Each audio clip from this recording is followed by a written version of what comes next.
extra bread.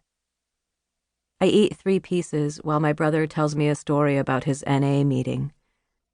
A woman stood up and started ranting about antidepressants. What upset her most was that people were not disposing of them properly. They tested worms in the city sewers and found they contained high concentrations of Paxil and Prozac. When birds ate these worms, they stayed closer to home, made more elaborate nests, but appeared unmotivated to mate. But were they happier? I ask him. Did they get more done in a given day? The window in our bedroom is open.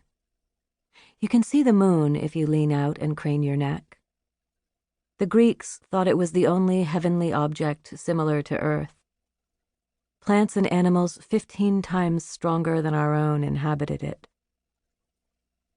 My son comes in to show me something. It looks like a pack of gum, but it's really a trick. When you try to take a piece, a metal spring snaps down on your finger. It hurts more than you think, he warns me. Ow! I tell him to look out the window. That's a waxing crescent, Eli says. He knows as much now about the moon as he ever will, I suspect. At his old school, they taught him a song to remember all its phases. Sometimes he'll sing it for us at dinner, but only if we do not request it. The moon will be fine, I think. No one's worrying about the moon. The woman with the bullhorn is at the school door this morning. She's warning the parents not to go in, to leave the children there behind the red line. Safety first, she yells. Safety first. But sometimes Eli cries if he's left in that loud scrum of people. He doesn't like having to walk alone from one side of that huge cafeteria to the other. Once he froze in the middle until some aide grabbed him by the elbow and pushed him toward his corner. So today we make a run for it and dart past her to his assigned assembly point.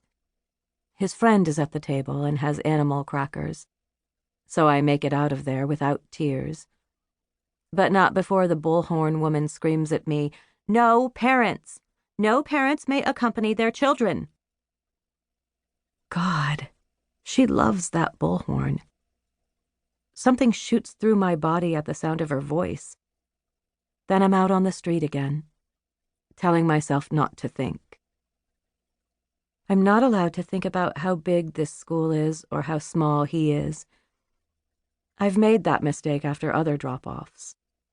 I should be used to it by now, but sometimes I get spooked all over again. All day long, cranky professors. I swear the ones with tenure are the crankiest. They will cut past other people in line to check out a book or set up their hold list. Studies have shown that 94% of college professors think that they do above-average work.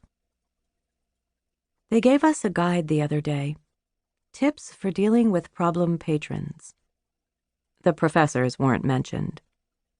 There were the following categories: malodorous, humming, laughing, defacing, laundering, combative, chattering, lonely, coughing.